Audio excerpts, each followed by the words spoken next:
Third যে অ্যাপ্লিকেশনটা আজকে আলোচনা করবো সেটা হচ্ছে কি supply chain management, SCM. Supply chain management আমি আলোচনা করা শুরু করার আগে এমনি জাস্ট দু একজনের কাছ থেকে শুনি যে what is the understanding about supply chain management. Supply chain SCM, supply chain management নাম তো শুনছি, মোটামুটি জানারও কথা, তাই না? ঠিক কি জিনিস সাপ্লাই চেইন ম্যানেজমেন্ট জিনিসটা কি আসলে কেউ বলবেন?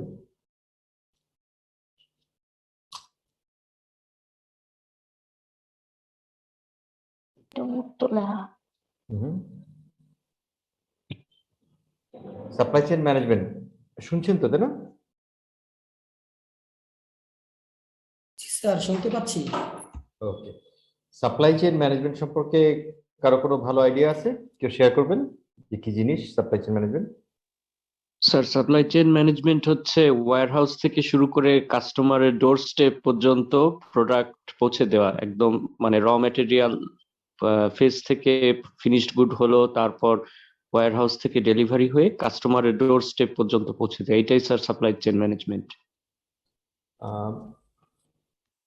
মানে শুধু ট্রান্সপোর্টেশন তো অবশ্যই না, আপনি নিশ্চয়ই ট্রান্সপোর্টেশন মিন না করতেছেন স্যার, না, এই তাই না? Transportation included plus every process যেটা ম্যানুফ্যাকচারিং এ যেটা হয়। হুম। তার মানে মানে মোট কথা প্রোডাক্টের একদম কাস্টমার ডোর স্টেপে প্রোডাক্টকে পৌঁছে দেওয়ার এনশিওর করার জন্য যা যা ইনভলভ, তার মধ্যে সাপ্লায়ারের কাছ থেকে র মেটেরিয়াল আনা, ম্যানুফ্যাকচার করা, দেন ওয়্যার হাউজিং করা, এবং ওয়্যার হাউস থেকে আলটিমেটলি কাস্টমারের অর্ডার অনুযায়ী কাস্টমারের ডোর স্টেপে পৌঁছে দেওয়া পর্যন্ত এই পুরাটাই সাপ্লাই চেইন ম্যানেজমেন্ট, রাইট? এটা কি বলতে চাচ্ছেন না? জি স্যার, জি স্যার।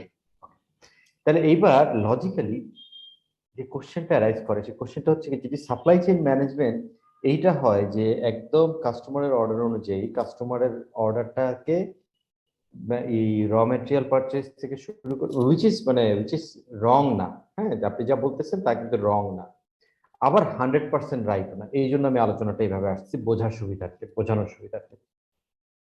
সেটা হচ্ছে কি, যদি এরকম কোশ্চেনটা যেটা অ্যারাইজ করে তাহলে সেটা হচ্ছে কি, যদি পুরা কাজটাই, কারণ একটা অর্ডার নেওয়া থেকে শুরু করে অর্ডার ফুলফিলমেন্ট পর্যন্ত আমি যদি পুরাটাই বলি যে ওর মধ্যে যদি প্রকিউরমেন্ট অফ র মেটেরিয়াল থাকে, সেই র মেটেরিয়ালের ওয়্যার হাউজিং, সেই র মেটেরিয়াল থেকে ম্যানুফ্যাকচার করা, প্রোডাকশন করা, প্রোডাকশন থেকে আলটিমেটলি ফিনিশ গুডস ইনভেন্টরিতে নেওয়া, ফিনিশ গুডস ইনভেন্টরি থেকে অর্ডারের ডোর স্টেপ পর্যন্ত কাস্টমারকে ডেলিভার করা, তাহলে বিজনেসের আর কাজ বাকি থাকে কি?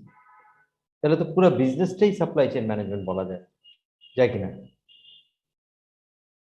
মানে এনেবলিং ফাংশন ছাড়া ফাইন্যান্স, আইটি এগুলো স্যার বলা যায় স্যার। বলা যায়। সেই ক্ষেত্রে আমরা যে এই যে গত ক্লাসে ইআরপি পড়লাম, আমরা যদি এবার সিস্টেমে আসি, একটা সাপ্লাই চেইন ম্যানেজমেন্ট প্রথমত একটা ফাংশন, হ্যাঁ, যে এটা একটা ডিপার্টমেন্ট, এটা একটা ফাংশন। তার মানে যদি আমাদের আন্ডারস্ট্যান্ডিং এইটুকুর মধ্যে সীমাবদ্ধ রাখি আমরা, সেক্ষেত্রে আমাদেরকে কিন্তু বলতে হবে যে কোম্পানির পুরো অপারেশনটাই, কোর বিজনেসের পুরো অপারেশনটাই হচ্ছে কি সাপ্লাই চেইন ম্যানেজমেন্ট। তাহলে আমার ম্যানুফ্যাকচারিং ডিপার্টমেন্টও কি সাপ্লাই চেইনের আন্ডারে, প্রকিউরমেন্ট ডিপার্টমেন্টও সাপ্লাই চেইনের আন্ডারে, ওয়্যার হাউজিংও সাপ্লাই চেইনের আন্ডারে, আবার ডেলিভারি যেটা অর্ডার পিকিং এবং ডেলিভারি সেটাও সাপ্লাই চেইনের আন্ডারে হয়ে যায়, বাট উইচ ইজ নট। আমরা কেন সেটা পরে আসবো। এবং সেই ক্ষেত্রে আরো একটা বড় কোশ্চেন আসে যে আমরা গত ক্লাসে যে ইআরপিটা আলোচনা করলাম, ইআরপি সিস্টেমের মধ্যে আমরা কি করি, একদম ইনভয়েসিং করা থেকে শুরু করে আলটিমেটলি অন্যান্য সমস্ত কিছু ট্র্যাকিং, এই যে ট্রানজাকশন গুলা, এগুলো সবই ইআরপির পার্ট না? সেই ক্ষেত্রে কোশ্চেনটা চলে আসে, তাহলে সাপ্লাই চেইন ম্যানেজমেন্ট আর ইআরপি একই অর্গানাইজেশনে তো দুইটা অ্যাপ্লিকেশন থাকার প্রয়োজন নেই, যে কোনো একটা থাকবে, দুইটা দিয়েই তো আলটিমেটলি এন্ড টু এন্ড সবকিছু ম্যানেজ করা হচ্ছে। এখন কি জিনিসটা একটু কনফিউজিং লাগতেছে? স্যার ইআরপি তো টোটাল সিস্টেম, তার মধ্যে সাপ্লাই চেইন ম্যানেজমেন্ট তো আছে ইনক্লুডিং। হুম।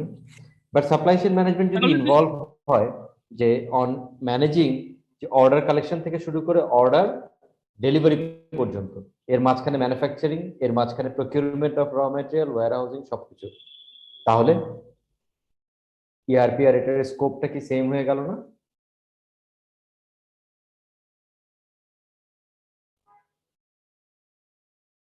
ওকে, জি স্যার। এখানে কনফিউশন হয়, এটা খুব কমন কনফিউশন যা আমরা আলোচনা করছি, যে কনফিউশনটার কথা আলোচনা করছি। এভাবে অনেকে চিন্তা করে দেখে না, কারণ হচ্ছে সাপ্লাই চেইন ম্যানেজমেন্ট যখন সাপ্লাই চেইন ম্যানেজমেন্ট হিসেবে শোনা হয়, তখন হ্যাঁ ঠিক আছে, ম্যানুফ্যাকচারিং এর ডিসিশন হবে বা ওয়্যার হাউসিং এর ডিসিশন হবে, that's supply chain management decision, which is okay, which is not incorrect, which is right. But একই সাথে কোশ্চেন আসে যে যদি এটার সবকিছুর ম্যানেজমেন্ট যদি সাপ্লাই চেইন ম্যানেজমেন্টই হয় এবং সবকিছু যদি সাপ্লাই চেইন ম্যানেজমেন্ট সিস্টেম দিয়ে হয়, তাহলে ইআরপির কাজ, ইআরপি কি তাহলে শুধুমাত্র ফাইন্যান্স ম্যানেজ করবে, শুধুমাত্র অন্যান্য ফাইন্যান্সিয়াল ইম্প্যাক্ট আর এই জিনিসগুলোই ম্যানেজ করবে, অন্য জিনিসগুলো ম্যানেজ করবে না, ওয়ার্কফ্লো গুলো ম্যানেজ করবে না? তা কিন্তু না। এইখানে আন্ডারস্ট্যান্ডিং এর সমস্যাটা যেটা হয় সেটা হচ্ছে কি supply chain management, you are absolutely right, যেটা বলছেন ইউ আর অ্যাবসলিউটলি রাইট, সুন্দর বলছেন যে একদম এটাকে বলা হচ্ছে একটা ইউ প্রসেস, একটা ইউ এর মতো। ইউটা কিরকম, আমি যদি ইউ এর এই পাশে যদি কাস্টমারকে রাখি, কাস্টমারের কাছ থেকে ইউ এর মুখে প্রথম যে প্রসেসটা শুরু হয় সেটা হচ্ছে order taking the order from the customer. যখন আমি অর্ডারটা নিলাম, এই অর্ডারটাকে আলটিমেটলি ম্যানুফ্যাকচার করতে হবে, ম্যানুফ্যাকচার করতে হলে আমার র ম্যাটেরিয়াল লাগবে। সো ওই র ম্যাটেরিয়াল সোর্সিং করে ম্যানুফ্যাকচারিং করে ফিনিশ গুডস আকারে করে কাস্টমার এন্ড পর্যন্ত ডেলিভারি করা, তাই এটাকে বলা হয় ইউ, মানে কাস্টমার থেকে রিকোয়েস্টটা শুরু এন্ড কাস্টমারের আলটিমেটলি ডোর স্টেপ ডেলিভারিতে শেষ। কাস্টমার এন্ডেই দুইটা মাথা গিয়ে শেষ হয়, সেই পুরো প্রসেসটাকে সাপ্লাই চেইন ম্যানেজমেন্ট প্রসেস বলে। কিন্তু পার্থক্য একটা আছে, সেটা হচ্ছে গিয়ে এই সাপ্লাই চেইন ম্যানেজমেন্টটা উদ্দেশ্য আর ইআরপি সিস্টেমের উদ্দেশ্য এক না। ইআরপি সিস্টেমেও আমি কিন্তু অর্ডারটাকে রেকর্ড করি, যে কাস্টমার কি অর্ডার দিল, সেই অর্ডার, এই যে আমরা আলোচনা করেছিলাম যে এমআরপি করার জন্য ম্যাটেরিয়াল রিকোয়ারমেন্ট প্ল্যানিং, আমাদের যে রিসোর্স গুলো আছে রিসোর্স গুলো অপটিমাইজড ইউজ করার জন্য আমাদের প্রত্যেকটা রিসোর্সের রিকোয়ারমেন্ট প্ল্যানিং করতে হয়, এবং রিকোয়ারমেন্ট প্ল্যানিং করতে হলে আমাকে অর্ডারটা ক্যাপচার করতে হয়। অর্ডার ইন হ্যান্ড কতগুলা ডেলিভারি পেন্ডিং, কতগুলা প্রোডাকশন পেন্ডিং, ম্যানুফ্যাকচারিং এ তাহলে ইন প্রগ্রেস কতগুলো আছে, কতটুকু ম্যানুফ্যাকচারিং এ দিতে হবে নতুন করে, সেটুকু দেওয়ার জন্য র ম্যাটেরিয়াল কতটুকু স্টকে আছে, কতটুকু র ম্যাটেরিয়াল প্রকিউর করতে হবে। ইআরপির কাজ সেটাই না? ইআরপির কাজ সেটাই। সেটার কারণে কিন্তু ইআরপিতে প্রত্যেকটা লেয়ারে প্রত্যেকটা লেভেলের ট্রানজাকশন গুলো ইআরপিতে রেকর্ডেড হচ্ছে। তাহলে সাপ্লাই চেইন ম্যানেজমেন্টও কি আমরা প্রত্যেকটা লেভেলের ট্রানজাকশন রেকর্ড করব? অ্যান্সারটা হচ্ছে কি আসলে না। সাপ্লাই চেইন ম্যানেজমেন্ট পুরা প্রসেসটাতেই ইনভলভ, বাট সাপ্লাই চেইন ম্যানেজমেন্টের ইনভলভমেন্ট আর ইআরপি ইনভলভমেন্ট দুই জিনিস। আচ্ছা, এইটা বোঝার জন্য আমরা একটা অ্যানালজি করি। আমরা ম্যাক্রো ইকোনমিক্স আর মাইক্রো ইকোনমিক্স বুঝি, দুটোর মধ্যে পার্থক্য কি? জি স্যার, মাইক্রো ইকোনমিক্সটা একটা নির্দিষ্ট পার্সনকে নিয়ে কাজ করে, আর ম্যাক্রোটা ওভারঅল নিয়ে কাজ করে, কান্ট্রি ওয়াইজ কাজ করে। এক্স্যাক্টলি। ম্যাক্রো, যেমন যদি আমি দুটো এক্সাম্পল দিই, হ্যাঁ, ম্যাক্রো ইকোনমিক্স এর একটা স্ট্যাটিস্টিক্স বা ম্যাক্রো ইকোনমিক্স এর একটা ফিগার, একটা যদি আমি র্যাঙ্কিং বা কোনো কিছু বলি, তাহলে সেটা কি? সেটা হবে হচ্ছে গিয়ে জিডিপি, বা ম্যাক্রো ইকোনমিক্স এর ইয়ে হবে হচ্ছে গিয়ে ওকে ইনফ্লেশন রেট কত, that's a macro economic figure, right? Inflation rate কত। তাতে এখন ডিপোজিট বাড়ানোর জন্য গভর্নমেন্ট ডিক্লেয়ার করছে যে ইন্টারেস্ট রেট সিঙ্গেল ডিজিটের হবে, বিকজ ডিপোজিট কমানোর জন্য, ইনভেস্টমেন্ট বাড়ানোর জন্য। That's a macro economic discussion, যেখানে আমি বলতে পারবো না যে এই যে সিঙ্গেল ডিজিট ইন্টারেস্ট করা হয়েছে, এইটা করা হয়েছে হচ্ছে আকিস গ্রুপের জন্য, আর এইটা করা হয়েছে সিটি গ্রুপের জন্য, এইটা করা হয়েছে বসুন্ধরা গ্রুপের জন্য, অথবা এইটা করা হয়েছে XYZ লিমিটেড ওই কোম্পানির জন্য, অথবা এইটা করা হয়েছে হচ্ছে শুধুমাত্র এই ব্যক্তির জন্য। ম্যাক্রো ইকোনমিক ডিসকাশনে আমরা কোনো স্পেসিফিকে যেতে পারবো না, তাই না? আমরা সবসময় একটা হোলিস্টিক, একটা বান্ডেল, একটা পুরো দেশটাকে একটা হোল এন্টিটি হিসেবে চিন্তা করে সেইখানে যত ইম্প্যাক্টফুল যত জিনিসপত্র আছে ইকোনমিক্যালি ইম্প্যাক্টফুল, সেটা যখন ডিসকাশন করি তখন সেটা হচ্ছে গিয়ে macro economic discussion, right? On the other hand micro economic discussion কোনটা? মাইক্রো ইকোনমিক ডিসকাশন হচ্ছে গিয়ে একটা পার্টিকুলার ইন্ডাস্ট্রি কিভাবে বিজনেস মডেলে কিভাবে করে আলটিমেটলি প্রফিট মেক করবে, তার অ্যাক্টিভিটি গুলা কি হবে, ডিমান্ড সাপ্লাই এই জাতীয় জিনিস নিয়েও আমরা আলোচনা করি। যে একটা পার্টিকুলার প্রোডাক্টের, একটা পার্টিকুলার ইন্ডাস্ট্রি, একদম স্পেসিফিক কোম্পানি না করলেও আরো ডিটেইল লেভেলে আমরা মাইক্রো ইকোনমিক ডিসকাশন করি, যেখানে আমরা স্পেসিফিক্যালি আমরা নেম করতে পারবো কোনো ইন্ডাস্ট্রিকে, কোনো পার্টিকুলার প্রোডাক্টকে, কোন প্রোডাক্টের মার্কেট কিরকম, এই ধরনের ডিসকাশন করতে পারবো, রাইট? সেটা হচ্ছে মাইক্রো ইকোনমিক ডিসকাশন। এসসিএম আর ইআরপির ব্যাপারটা অনেকটা এরকম। সাপ্লাই চেইন ম্যানেজমেন্টে আমরা অর্ডার রেকর্ডিং থেকে অর্ডার ফুলফিলমেন্ট পর্যন্ত আলোচনা করি, বাট সেই জায়গায় কোনো স্পেসিফিক অর্ডার নাম্বার বা কোনো স্পেসিফিক ট্রানজাকশন নিয়ে সাপ্লাই চেইন ম্যানেজমেন্ট কখনো ডিল করে না। সাপ্লাই চেইন ম্যানেজমেন্ট ডিল করে with the standards and practices and processes, যে অপটিমাইজড ভাবে কিভাবে আমি অর্ডার টেকিং থেকে শুরু করে অর্ডার ফুলফিলমেন্ট পর্যন্ত প্রসেসগুলোকে ম্যানেজ করে যেতে পারবো, not for any specific order, not for any specific customer. আর ইআরপি কি করে? একদম specific transaction, specific order for specific customer, সেটা ক্রেডিটে হচ্ছে না ক্যাশে হচ্ছে, স্পেসিফিক ট্রানজাকশন নিয়ে ডিল করে। আর সাপ্লাই চেইন ম্যানেজমেন্ট তাহলে কি করে?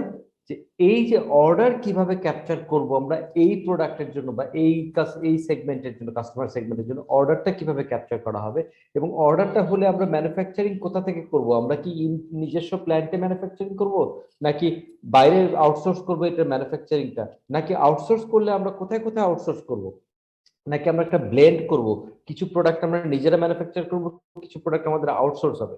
নট স্পেসিফিক টু কোন ব্যাচটা এখানে প্রডিউস হবে, কোন ব্যাচটা বাইরে প্রডিউস হবে। It is the arrangement, the system. আমি সাপ্লায়ার কিভাবে সিলেক্ট করব, সাপ্লায়ার আমি কোথা থেকে, সাধারণত আমি লং রেঞ্জ ডিল করে রাখবো কিনা সাপ্লায়ারের সাথে, long term rate running contract বলে, রেট রানিং কন্ট্রাক্ট করে রাখবো কিনা আমার রেটটাকে ফিক্স রাখার জন্য র ম্যাটেরিয়ালের।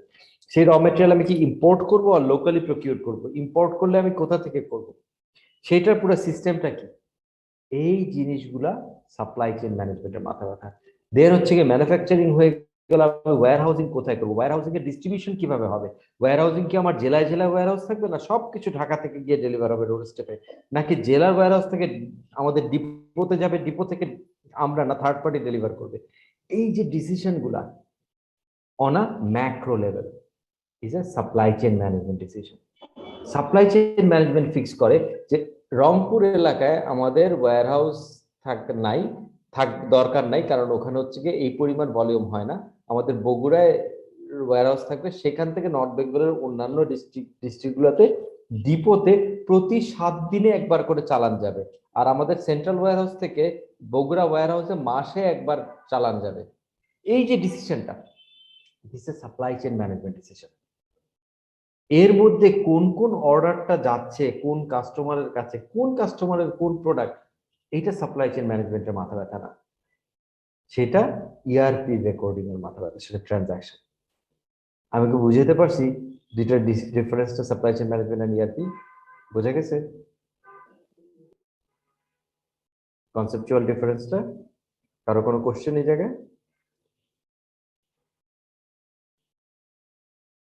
বোঝা গেছে কিনা, মানে এই জিনিসটা কি ক্লিয়ার হয়েছে কিনা যে সাপ্লাই চেইন ম্যানেজমেন্ট আসলে জি স্যার, বুঝতে লেভেলে পারছি। কাজ করে? জি স্যার, বুঝতে পারছি। So এইটা হচ্ছে কি supply chain management is more about sir management of তাহলে দ্য কি সাপ্লাই প্রসেস। চেইন ম্যানেজমেন্ট অনেকটা ম্যাক্রো ইকোনমিক্স এর মতো? আর এক্স্যাক্টলি, এই জন্য আমি অ্যানালজিটা দিচ্ছিলাম যে মাইক্রো ইকোনমিক্স যেমন আমরা ডিটেইল লেভেলে কাজ করি, তার চেয়েও ডিটেইল হচ্ছে কি ইআরপি বা ট্রানজাকশনাল লেভেল। আর সাপ্লাই চেইন ম্যানেজমেন্ট হচ্ছে কি অনেকটা যে ব্রডার লেভেলে আমার প্রসেসগুলো কিভাবে সাজানো থাকবে, কোনটা স্ট্যান্ডার্ড হবে, এই মোমেন্টে বিজনেস কিভাবে করে তার ম্যানুফ্যাকচারিং ম্যানেজ করবে, কিভাবে করে তার ওয়্যার হাউসিং ম্যানেজ করবে, কিভাবে করে ট্রান্সপোর্টেশন ম্যানেজ করবে, কিভাবে করে ডোর স্টেপ ডেলিভারি ম্যানেজ করবে, কিভাবে করে অর্ডার কালেকশন ম্যানেজ করবে, কিভাবে করে সাপ্লায়ারকে নেগোশিয়েট করবে, সাপ্লায়ারের সাথে সাপ্লাই ম্যানেজ করবে কিভাবে করে, এই ডিসিশন গুলো হচ্ছে সাপ্লাই চেইন ম্যানেজমেন্টের। সো মোর ট্যাকটিক্যাল। বুঝা গেছে? ওকে, এইবার আসি তাহলে, এইবার যদি আমরা একটু জি ডেফিনেশন জি স্যার, ক্লিয়ার স্যার। এবার যদি সাপ্লাই চেইন ম্যানেজমেন্ট, তাহলে সাপ্লাই চেইন ম্যানেজমেন্ট হচ্ছে management process. Supply chain management হচ্ছে ম্যানেজমেন্ট প্রসেস টু এনশিওর, অবজেক্টিভটা কি, এফিসিয়েন্সি এনশিওর করা in sourcing raw material or resources, to manufacturing to delivering the final products আর services. কিন্তু তার কাজ হচ্ছে কি এফিসিয়েন্সি আনা, কিন্তু এফিসিয়েন্সিটা ট্রানজাকশন লেভেলে না। ইআরপি এফিসিয়েন্সি আনে যে আমার এই মোমেন্টে কত টাকার কত কেজির অর্ডার আছে, সুতরাং এত কেজির অর্ডার যদি আমার ম্যানুফ্যাকচারিং এ দিতে হয়, কত এফিসিয়েন্টলি আমি সাপ্লায়ারের কাছ থেকে র ম্যাটেরিয়াল অর্ডার করব for a set of transaction, known set of transaction. Supply chain management হচ্ছে কি এফিসিয়েন্সিটা করে এই sourcing raw material and resources, manufacturing and delivering এর প্রসেস গুলার এফিসিয়েন্সি, যে এইখানে আমরা কিভাবে কাজটা করলে এটা এফিসিয়েন্ট হবে। যেমন অনেক বিদেশি ফার্মাসিউটিক্যাল কোম্পানি আছে বাংলাদেশে অপারেট করে, যারা ম্যানুফ্যাকচারিং, কেউ কেউ আছে ম্যানুফ্যাকচারিং প্ল্যান্ট এখানে করছে, কেউ কেউ আছে যে তারা আইদার পার্টনার ম্যানুফ্যাকচারার নেয় অর ডিস্ট্রিবিউটরকে বলে তুমি অ্যারেঞ্জ করে নিবা manufacturing. This is a supply chain management decision, যে ওই কোম্পানির পার্টিকুলার প্রোডাক্ট, যেমন আমি যদি বলি আমি যেমন ব্লাড প্রেশারের ওষুধ খাই, সার্ভিয়ার বলে একটা কোম্পানি, তার প্রোডাক্ট হচ্ছে কি কভারসিল, হ্যাঁ কভারসিল 4 মিলিগ্রাম, আমি ব্লাড প্রেশার ওষুধ খাই বহু বছর ধরে। এই যে ওষুধটা কভারসিল, আগে এটা ফ্রান্সে প্রডিউস হতো, ফ্রান্স থেকে আসতো এক সময়, লাস্ট প্রায় 5-6 বছর ধরে এখন আর ফ্রান্সের থেকে আসে না। এইটা ওরা প্রোডাকশনের দায়িত্ব প্রথমে দিয়েছিল হচ্ছে গিয়ে ট্রান্সকমকে, Transcom had been their distributor, ট্রান্সকমকে প্রোডাকশনের দায়িত্ব দেওয়াতে ট্রান্সকম এটা পপুলার ফার্মা কাছ থেকে আউটসোর্স করে প্রোডাকশন করে নিয়ে আসতো। এই যে প্রোডাকশনের এখন ওরা বোধহয় ডাইরেক্ট থার্ড পার্টি দিয়ে প্রডিউস করে, বা ডাইরেক্ট ডিল করে ট্রান্সকমের থ্রু দিয়ে না, ট্রান্সকম শুধু ডিস্ট্রিবিউশন দেখে। ঠিক এইরকম অনেক এসকেএফ আছে, অনেক কোম্পানি আছে যারা থার্ড পার্টি দিয়ে ম্যানুফ্যাকচারিং করায়। আবার কিছু কিছু ড্রাগ আছে নিজেদের ইনভেস্টমেন্টে ম্যানুফ্যাকচারিং প্ল্যান নিজেদের করছে, কারণ ওরা রেসিপিটা শেয়ার করতে চায় না, মলিকিউলটা শেয়ার করতে চায় না। স্যার স্যার আমার নেটে প্রবলেম ছিল তো, আপনি হোস্ট হয়ে গেছেন, আমাকে একটু পোস্ট করে দেন। সাদ্দাম ওকে শিওর, আপনাকে কো-হোস্ট করে দিই, হোস্টই করে দিই। স্যার সমস্যা নেই, পোস্ট করলে হবে। আচ্ছা ঠিক আছে, করে দিছি, মেক কো-হোস্ট, ঠিক আছে স্যার ওকে ওকে। আচ্ছা, তো যেটা বলছিলাম যে কিছু কিছু কোম্পানি আছে Recording stopped. ম্যানুফ্যাকচারিং কে আউটসোর্স করে, কিছু কোম্পানি আছে Recording in progress. Say distributor দিয়ে ডিস্ট্রিবিউট করবে, না নিজের ডিলার নিয়োগ করবে, নাকি এজেন্সি দিবে, ফ্র্যাঞ্চাইজ দিবে, নাকি সে নিজের ডিপো থাকবে, নিজের ডিপো দিয়ে নিজেরাই লজিস্টিক সাপোর্ট দিয়ে ডেলিভারি করবে। এই যে ডিসিশনটা, এই ডিসিশনটার পিছনে কস্ট বেনিফিট প্রফিটেবিলিটি অনেক অ্যানালাইসিস আছে। এই অ্যানালাইসিস গুলা কাজ হচ্ছে কি সাপ্লাই চেইন ম্যানেজমেন্ট, এইগুলো অ্যানালাইজ করে ওই রুটটা ঠিক করা যে আমি এই কাজটা এইভাবে করে করব, তাহলে আমার এফিসিয়েন্সি হবে। ওকে, ইটস নট অ্যাবাউট যে গতকালকে একটা কাস্টমারের অর্ডার করছে, এই অর্ডারটা আমি অমুক ডেলিভারি ম্যানকে দিয়ে ডেলিভারি করব, it is not about that. Okay, so supply chain management যখন আমরা পড়ি তখন খুব কমন কনফিউশন হয় যে সাপ্লাই চেইন ম্যানেজমেন্ট মানে হচ্ছে গিয়ে এটার অর্ডার টেকিং থেকে শুরু করে অর্ডার ফুলফিলমেন্ট, ডোর স্টেপ অর্ডার ফুলফিলমেন্ট পর্যন্ত যত প্রসেস আছে তার ম্যানেজমেন্ট। তখন এই কনফিউশনটা তৈরি হয়, তার মানে কি আমি ট্রানজাকশন ম্যানেজ করতেছি? It's not about transaction. So এটা I hope clear যে management process এটা to ensure efficiency in sourcing raw materials or resources to manufacturing or to delivering the final products and services. So এটা হচ্ছে starts from order processing and ends in order fulfillment for customers. And when we say customers, it's not specific customer. যে কোনো customer, সে corporate কাস্টমারদের জন্য আমি কিভাবে fulfil করব, আমার রিটেল কাস্টমারদের জন্য কিভাবে ফুলফিল করব, ইন সিটি কাস্টমারদের জন্য কিভাবে ফুলফিল করব, আউটসাইড সিটি কাস্টমারদের জন্য কিভাবে ফুলফিল করব।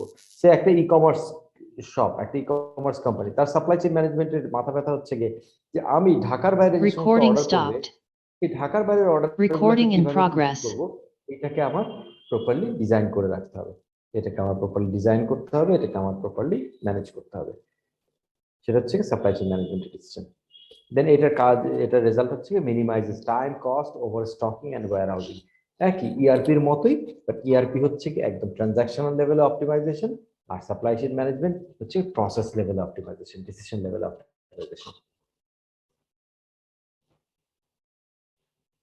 সো সাপ্লাই চেইন ম্যানেজমেন্টে আমরা বলি হচ্ছে গিয়ে যে লাইফ সাইকেল, যদি বলি সাপ্লাই চেইন ম্যানেজমেন্টের লাইফ সাইকেল, সাপ্লাই চেইন ম্যানেজমেন্টের লাইফ সাইকেল হচ্ছে গিয়ে, এটা একটা এভাবে চিন্তা করলে বুঝতে সুবিধা হবে। সেটা হচ্ছে গিয়ে যখন সাপ্লাই চেইন ম্যানেজমেন্ট আমরা ডিল করব, সাপ্লাই চেইন ম্যানেজমেন্ট মানে হচ্ছে কি আমি প্রসেসগুলোকে সব রিভিউ করে এফিশিয়েন্ট করব। এখন এই প্রসেসগুলোকে আমি পুরা যে প্রসেসটা যাকে আমি অপটিমাইজ করতেছি, যত প্রসেসকে, এই পুরো প্রসেসের সেটগুলোকে 4টা সেগমেন্টে ভাগ করে নেওয়া, যেটাকে আমরা বলছি supply chain management life cycle. যে সব প্রসেসকে 4টা সেগমেন্টের মধ্যে নিয়ে আসে। যেমন সিআরএম এ আমরা আলাপ করছিলাম pre sales, post sales. Pre sales এর মধ্যে আমরা 2টা কাজ দেখছি, পোস্ট সেলস এর মধ্যে 2টা কাজ দেখছি। ঠিক সেরকম সাপ্লাই চেইন ম্যানেজমেন্টের আমরা যদি পুরোটাকে 4টা সেগমেন্টে ভাগ করে দিই, তাহলে 4টা সেগমেন্ট হচ্ছে কমিট, শিডিউল, মেক, ডেলিভার। 4 ধরনের কাজ। কমিট হচ্ছে গিয়ে receiving and recording of orders. আমি কিভাবে অর্ডার রিসিভ করব। সে আমি এখন একটা চানাচুর কোম্পানি, আমি হচ্ছে ব্রেড ম্যানুফ্যাকচার করি, চানাচুর ম্যানুফ্যাকচার, বেকারি, বড় একটা বেকারি ইন্ডাস্ট্রি আমার আছে। সো এখন বেকারি ইন্ডাস্ট্রিতে আমার দোকানে দোকানে থেকে যে অর্ডার, কার কাছ থেকে অর্ডার নিব? অর্ডার তো আর আমি এমন না যে সে পাউরুটিকেও অনলাইনে সাধারণত শুধু পাউরুটি বা এই ধরনের বেকারির সব যদি আমার হয়, বিস্কিট পাউরুটি, আমি যদি এখন একটা ই কমার্স খুলি, ই কমার্সে কে শুধু পাউরুটি আর বিস্কিট অর্ডার দেওয়ার জন্য সাধারণত কেউ যাবে না, unless it's a huge brand, শুধু স্পেসিফিক ওই ব্র্যান্ডেরটা কেনার জন্য মানুষ যায়। আমাকে আসলে বিক্রি করতে হবে কোথায়? রিটেইলারের থ্রুতে। রিটেইলার কারা? বিভিন্ন কনফেকশনারি, ডিপার্টমেন্টাল স্টোর যেগুলো আছে পাড়ায় পাড়ায়, এলাকায় এলাকায়, তাদের থ্রু দিয়ে বিক্রি করতে হবে। নাও এখন আমার অর্ডার রিসিভ করতে হবে, কারণ অর্ডার তো আমি কোম্পানি কাস্টমারের কাছ থেকে, যে কনজিউমার যে ডাইরেক্টলি যে কেনে, তার কাছ থেকে তো অর্ডার রিসিভ আমি করতে পারবো না। সে আসলে কিনে নিয়ে যাবে হচ্ছে গিয়ে রিটেইলারের কাছ থেকে। আমি অর্ডারটা রিসিভ করা দরকার আবার রিটেইলারের কাছ থেকে। তো সাপ্লাই চেইন ম্যানেজমেন্ট কি করতেছে? এই জায়গার প্রসেসটা ডিজাইন করতেছে কমিট লেভেলের। সেটা হচ্ছে কি এই রিটেইলারের কাছ থেকে আমি অর্ডারটা কিভাবে পাবো, কি ফ্রিকোয়েন্সিতে পাবো। এই ধরনের অর্ডার সাধারণত ডেইলি ফ্রিকোয়েন্সিতে পাওয়ার দরকার, কিন্তু ডেইলি ফ্রিকোয়েন্সিতে আমি কিভাবে পাবো? এখন আমি যদি কোম্পানি ডাইরেক্ট, আমি হচ্ছে কি Olympic biscuit company, Olympic bread and biscuit company.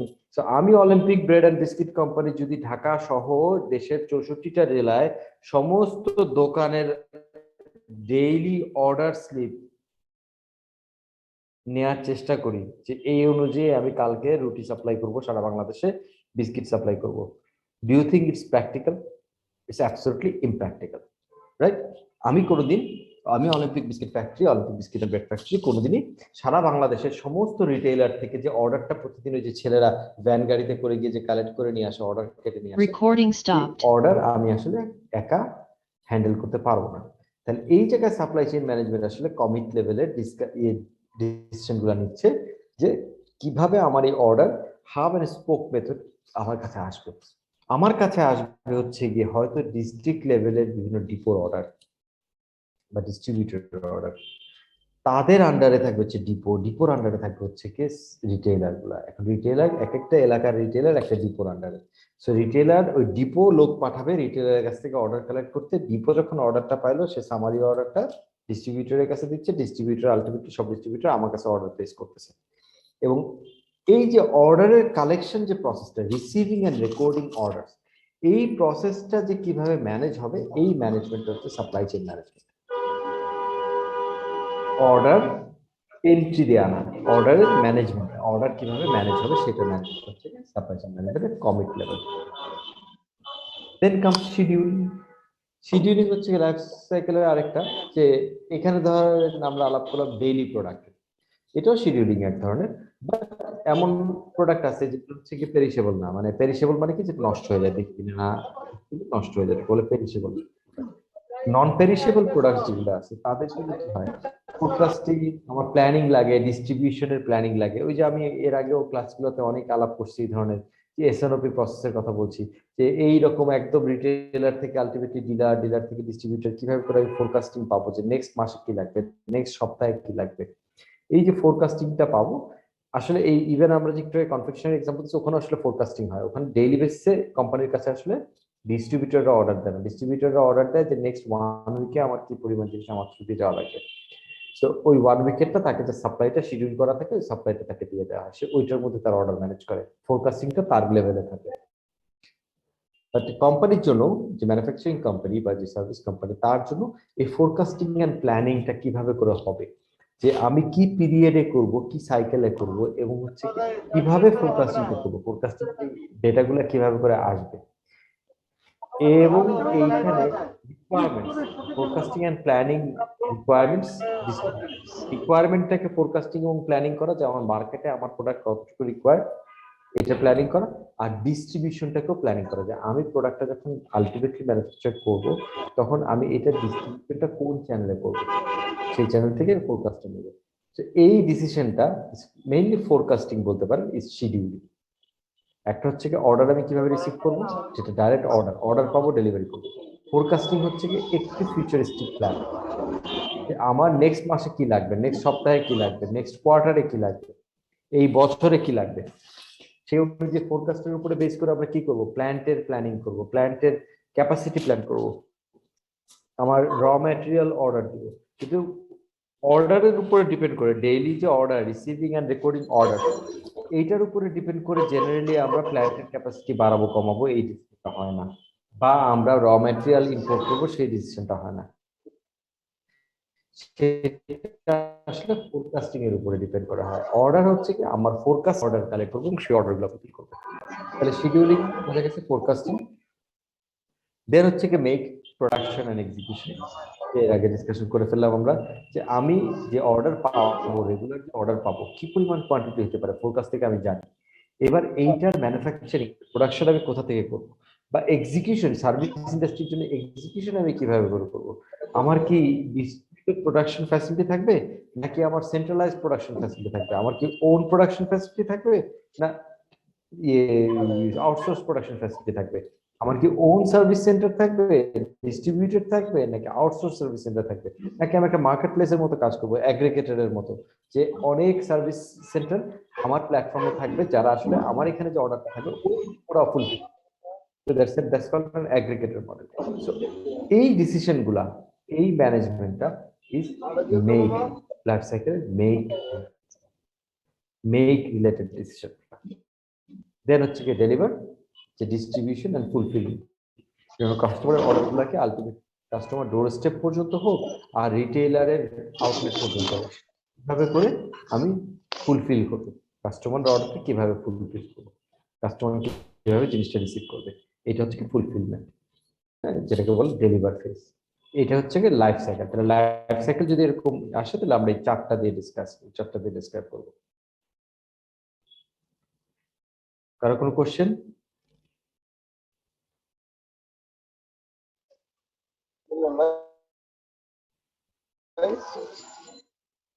Kamrul কিছু বলতেছেন? কামরুল ইসলাম? না স্যার, কোনো কোশ্চেন নাই স্যার। এমনি আনমিউট। আপনারা সবাই মিউট করে ফেলেন, হ্যাঁ, যারা যারা মিউট করা নাই মিউট করে ফেলেন।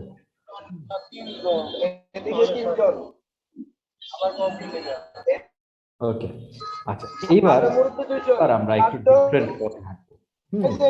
সেটা হচ্ছে গিয়ে আমরা বলছিলাম যে এই এসসিএম হচ্ছে কি, সাপ্লাই চেইন ম্যানেজমেন্ট হচ্ছে কি high level process management, not transaction, বা একদম এক্স্যাক্টলি তাদের নিজস্ব কোনো রেগুলার কাজ নেই, অপারেশনাল অ্যাক্টিভিটি। প্রথম অংশের আলোচনায় আমরা যা আলোচনা করতেছিলাম সাপ্লাই চেইন ম্যানেজমেন্ট বোঝার জন্য, যে সাপ্লাই চেইন ম্যানেজমেন্ট হচ্ছে কি আসলে রেগুলার কি প্রসেসে কাজ হবে সেই প্রসেসগুলোকে অপটিমাইজ করা, মনিটর করা, টেইলর করা, চেঞ্জ করা, ওই প্রসেসগুলোকে ম্যানেজ করা হচ্ছে কি সাপ্লাই চেইন ম্যানেজমেন্টের কাজ। কিন্তু তারা নিজেদের ঘাড়ে কোনো দায়িত্ব নাই, এটা থেকে কিন্তু ওইটাই পারসিভড হয়, তাদের নিজেদের কিন্তু কোনো নিজেদের ফাংশনাল অ্যাক্টিভিটি নেই। ফাংশনাল অ্যাক্টিভিটি বলতে যেটা না চললে বিজনেস আলটিমেটলি চলবে না, বিজনেস ইম্প্যাক্টেড হবে। ওদের কাজ ডাইরেক্ট কোনো কাজ নেই, ওদের কাজ শুধুমাত্র অন্যের কাজ কিভাবে হবে সেইটাকে বেটার ডিজাইন বা অপটিমাইজ করা। এতক্ষণ পর্যন্ত আমাদের আলোচনা আসলে ওইটুকু আন্ডারস্ট্যান্ডিং পয়েন্ট আউট করতেছিল। বাট এইবার আমরা যে আলোচনাটা করবো, যে সাপ্লাই চেইন ম্যানেজমেন্টের যেহেতু তার কাজ হচ্ছে গিয়ে ওভারঅল প্রসেসের এফিসিয়েন্সি করা, এনশিওর করা, তার একই সাথে কিছু ফাংশনাল রেসপন্সিবিলিটি দেখা যায় বিভিন্ন অর্গানাইজেশনে। বাই দ্য ওয়ে, আমি একটা জিনিস একটু বলে রাখি, সেটা হচ্ছে গিয়ে সাপ্লাই চেইন ম্যানেজমেন্ট কিন্তু খুব রেয়ারলি ইজ এ সফটওয়্যার। খুব রেয়ারলি কোনো অর্গানাইজেশনে অ্যাপ্লিকেশন হিসেবে সাপ্লাই চেইন ম্যানেজমেন্টকে পাওয়া যায়, unless it's a very big organization, যেখানে সাপ্লাই চেইন ম্যানেজমেন্টের এই অপটিমাইজেশন এবং টোটাল জিনিসগুলো কিভাবে হবে, ডিস্ট্রিবিউশন, ডিজাইন, এগুলি সব কোনো পার্টিকুলার ডেটা ড্রিভেন সিস্টেমের মাধ্যমে না করা হয়, এটা করা হয় খুব কম।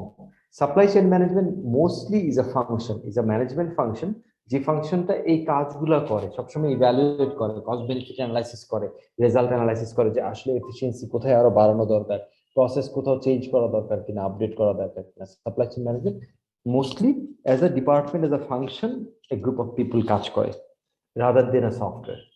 But there are softwares to manage the whole process, optimization process. So, যেটা বলছিলাম যে সাপ্লাই চেইন ম্যানেজমেন্টের মোর অ্যাপ্লিকেশন ড্রিভেন যে প্রসেসগুলো, সেগুলো হচ্ছে এইখানে আমরা যা দেখতেছি এখন স্লাইডে যা দেখতেছি, এগুলোর জন্য সাধারণত সাপ্লাই চেইন ম্যানেজমেন্টের একটা অ্যাপ্লিকেশন অনেক বা একটা বা একাধিক অ্যাপ্লিকেশন থাকে, যেগুলিকে supply chain management function use করে। যদি এগুলি সব এক অ্যাপ্লিকেশনে থাকে, সাধারণত সেটি হচ্ছে সাপ্লাই চেইন ম্যানেজমেন্ট এন্টারপ্রাইজ অ্যাপ্লিকেশনটা। তো এখানে যেটা বলছিলাম যে supply chain management normally day to day work বা রেগুলার অপারেশনাল ওয়ার্কে সাধারণত ইনভলভ হয় না, except for this few things, যেটা সাপ্লাই চেইন ম্যানেজমেন্ট নিজে করে, অন্য কোনো ডিপার্টমেন্ট সাধারণত করে না। অন্য কোনো ডিপার্টমেন্ট যদি সাপ্লাই চেইন ম্যানেজমেন্ট ফাংশন থেকে থাকে কোনো অর্গানাইজেশনে, সেই সাপ্লাই চেইন ম্যানেজমেন্ট ফাংশন নিজেরা করে। অন্য কাজগুলো দেখেন, যখন তারা অর্ডার পিকিং এর, অর্ডার কালেকশনের প্রসেসটাকে অপটিমাইজ করতেছে, অর্ডার কালেকশন চালানো কিন্তু সাপ্লাই চেইন ম্যানেজমেন্টের কাজ না, প্রসেসটাকে অপটিমাইজ করা তার কাজ, বাট অর্ডার কালেকশন কিন্তু সেলস ডিপার্টমেন্ট করতেছে, সেলস ফাংশন করতেছে। এই ক্ষেত্রে কিছু কিছু জিনিস আছে, যেমন র ম্যাটেরিয়াল প্রকিউরমেন্ট ডিপার্টমেন্ট করছে, প্রকিউরমেন্ট ফাংশন করছে, ম্যানুফ্যাকচারিং ফাংশন দেখতেছে, ওই ফাংশন দেখতেছে। বাট ম্যানুফ্যাকচারিং কোথায় হবে, ব্রডার লেভেলে, লঙ্গার টার্ম লেভেলে, মিড টার্ম লেভেলে, সেটা ডিসিশন বা অপটিমাইজেশন ডিসিশনটা সাপ্লাই চেইন ম্যানেজমেন্ট থেকে যাচ্ছে। বাট ম্যানুফ্যাকচারিং কি হচ্ছে সেটা কিন্তু সাপ্লাই চেইন ম্যানেজমেন্ট দেখতেছে না। কিন্তু ওগুলার বাদ দিয়ে, জেনারেল ওই জিনিসগুলো বাদ দিয়ে, these are some exceptional thing, these are some exclusive জিনিস, যেগুলি supply chain management function directly operationally involve হয়। যেমন strategic sourcing and procurement, not all sourcing and procurement. General sourcing and procurement বা raw material sourcing and procurement, normally যে procurement হয় সেটার জন্য we have got procurement function, we have got supply function বা procurement function, not supply chain. But strategic sourcing বা procurement কাকে বলতেছি? ধরেন এখন একটা কোম্পানি একটা টেন্ডার উইন করলো পদ্মা ব্রিজের জন্য বা এই মেট্রো রেলের জন্য, বিশাল বড় একটা সাপ্লাইয়ের কাজ পেয়ে গেছে, এবং এই সাপ্লাইয়ের কাজটা পাওয়ার জন্য তাকে অনেক প্রাইসিং অনেক কিছু করতে হয়েছে, টেন্ডারে অনেক প্রাইসিং নামায় নিয়ে আসতে হয়েছে।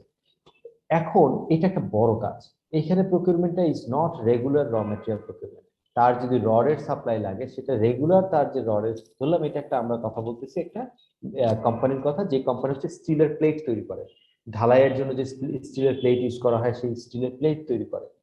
এখন এরকম স্টিলের প্লেট নর্মালি বিভিন্ন কনস্ট্রাকশন কোম্পানিকে সাপ্লাই দেয়, কনস্ট্রাকশন কোম্পানি, তারপরে বিল্ডার্স, রিয়েল এস্টেট কোম্পানি, তাদেরকে আমরা সাপ্লাই দিই, আমরা হচ্ছে সেই স্টিলের প্লেট তৈরি করার কোম্পানি। বাট স্টিলের প্লেটটা তৈরি করার জন্য উই নিড কিছু রিরোলিং মিলের সাপোর্ট লাগে। রিরোলিং মিল থেকে আমরা র ম্যাটেরিয়াল নিই, রড নেই, সেগুলোকে গড়ায় স্টিলগুলো তৈরি করি, বা আর্ট নেই, কোনো একটা র ম্যাটেরিয়াল নেই। এখন ওই র ম্যাটেরিয়াল আমার যে রেগুলার ফোরকাস্ট আছে, রেগুলার আছে, সেই ফোরকাস্ট অনুযায়ী আমি সবসময় সোর্সিং করি, প্রকিউরমেন্ট ডিপার্টমেন্ট দায়িত্বে আছে, প্রকিউরমেন্ট ডিপার্টমেন্ট সবসময় পারচেস করে। বাট এই মুভমেন্টে আমি একটা বিশাল কন্ট্রাক্ট পেয়ে গেলাম, যে এই কন্ট্রাক্টে আমরা সারা বছরে যা ডেলিভার করি বা 3 বছরে যা ডেলিভারি করি, তা নেক্সট 3 মাসে ডেলিভার করতে হবে। এখন এই যে 3 মাসের যে প্রজেক্টটা, এই 3 মাসের প্রজেক্টে যে big opportunity for the organization, এই জায়গায় সামান্য কিছু ডিফারেন্সও will make a huge impact on the profitability. এবং আমরা রেগুলার পারচেজ যেভাবে করি, সেই এই 3 বছরের কাজ আমার 3 মাসের মধ্যে হয়ে যাবে, এই পরিমাণ ডেলিভারি দিব, সাপ্লাই দিব, সেটা রেগুলার প্রকিউরমেন্টের কাজ না। সেই ক্ষেত্রে আমাকে কি করতে হবে, দেখতে হবে স্ট্র্যাটেজিক্যালি কিভাবে আমি প্রকিউর করলে এই পার্টিকুলার চাঙ্কটাতে I will be making most profit. or this will be feasible, এই টেন্ডারে যে আমি প্রাইস কমাই নিয়ে যে কোট করছি, this will be feasible। সেই ক্ষেত্রে আমি একদম ফ্রেশ নেগোসিয়েশন করব with the suppliers, or I will arrange for import. Normally আমরা রেগুলার লোকাল পারচেস করতাম, এখন আমরা দরকার ইম্পোর্টে যাব, অথবা আমি কারো কাছে এটাকে সাব কন্ট্রাক্ট করবো যে তুমি এইটার সাপ্লাইটা আমাকে দাও, আর 5 জন সাপ্লাই দাও, যারা সোর্সিং করে করে আমাকে দেবে। That is also a strategic sourcing. So এই বিভিন্ন সিনারিও দ্বারা যখন রেগুলার একটা ডিফারেন্ট কিছু স্ট্র্যাটেজিক সোর্সিং করতে হয়। আসলে রেগুলার প্রকিউরমেন্ট না, যেহেতু এই পুরো জিনিসের ম্যানেজমেন্ট হচ্ছে সাপ্লাই চেইন ম্যানেজমেন্টের কাছে, এই সোর্সিংটাতে তারা ডাইরেক্টলি ইনভলভ হয়ে যায়। বড় বড় কিছু ক্ষেত্রে স্ট্র্যাটেজিক সোর্সিং এরকম যে এই মোমেন্টে সে এই যে কোভিড যখন প্রথম হলো 2020 সালে যখন শুরুতে হলো, তখন কি হলো, চায়না থেকে ইম্পোর্ট প্রথমেই বন্ধ হয়ে গেল। চায়না থেকে সমস্ত কিছু আসা যাওয়া, কমিউনিকেশন সবকিছু বন্ধ হয়ে গেল। তখন কিন্তু একটা বিরাট বড় ক্রাইসিস চলছে বিভিন্ন ইন্ডাস্ট্রিতে, র মেটেরিয়ালের জন্য, স্পেয়ার পার্টসের জন্য, বিভিন্ন জিনিসের জন্য। তখন সাপ্লাই চেইন ম্যানেজমেন্ট কিন্তু যদি ঘরে বসে থাকে আর প্রকিউরমেন্ট ডিপার্টমেন্ট লাফালাফি করে যে আমি কোথা থেকে প্রকিউর করবো, সর্ট আউট করতে পারবে না।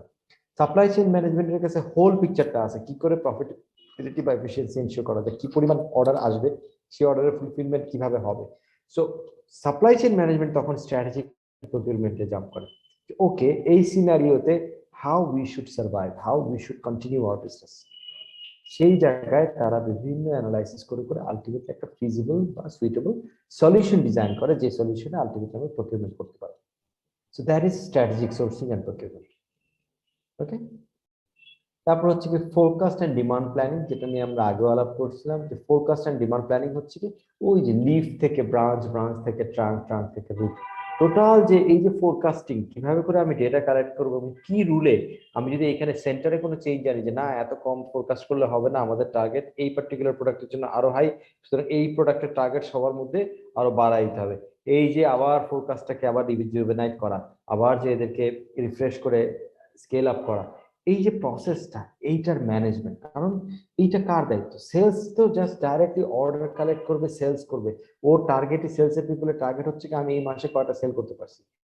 সামনে ফোরকাস্টটা কি হবে সেটার অ্যানালাইসিস, সেটার আবার ফিডব্যাক, কতটুকু বাড়াইতে হবে কমাইতে হবে, এইটা তো সেলস ডাইরেক্টলি ইনভলভ হবে না। সেই ক্ষেত্রে supply chain management takes the responsibility to perform this activity, forecasting and demand planning activity for the organization. যে ফোরকাস্টিংটা একবার সেট হয়ে গেল, এবার সেলস এর জন্য সেটা হচ্ছে টার্গেট। ওকে, এর হচ্ছে কাস্টমার অর্ডার ফুলফিলমেন্ট। খুব রেয়ার, বইয়ে যদিও আছে, বাট আমার নলেজে যতটুকু যায়, কাস্টমার অর্ডার ফুলফিলমেন্ট সার্ভিস সাধারণত supply chain management directly involve. কোন ইন্ডাস্ট্রির জন্য বলছেন জানি না, বাট আমার নলেজে খুব একটা ইন্ডাস্ট্রি আমি পাই না যে কাস্টমার অর্ডার ফুলফিলমেন্ট বা service directly supply chain management involve হয়। Unless there are exceptions, but there are extraordinary processes, extraordinary scenarios, যেই জায়গায় হয়তো যে এটাও স্ট্র্যাটেজিক প্রকিউরমেন্টের মতো স্ট্র্যাটেজিক অর্ডার ফুলফিলমেন্ট বা সার্ভিস, সেই ক্ষেত্রে supply chain management directly role play করতে পারে। এই যে আমরা একটু আগে বললাম বিশাল কনস্ট্রাকশনের প্রজেক্ট পাওয়া গেছে 3 মাসে, ওইটার ফুলফিলমেন্টের ক্ষেত্রে supply chain management can oversee, can directly manage the fulfilment activities. Otherwise, it is an activity of logistics and it is an activity of sales. কিভাবে ফুলফিলটা হবে কাস্টমার ডিস্ট্রিবিউশন। এর হচ্ছে কি distribution network and warehouse operation. Again এইখানেও এটা সাধারণত typically supply chain ম্যানেজমেন্টের সবসময় যে কোনো অর্গানাইজেশনে যদি সাপ্লাই চেইন ম্যানেজমেন্ট ছোট আকারেও থাকে, তাহলে এইটা খুব কমনলি ফাউন্ড যে ডিস্ট্রিবিউশন নেটওয়ার্ক এবং সাপ্লাই চেইন ম্যানেজমেন্ট। কি ব্যাপার, আপনারা কি আওয়াজ শুনতে পাচ্ছেন? জি স্যার। স্পার্কের মতো আমার মাইক থেকে আচ্ছা,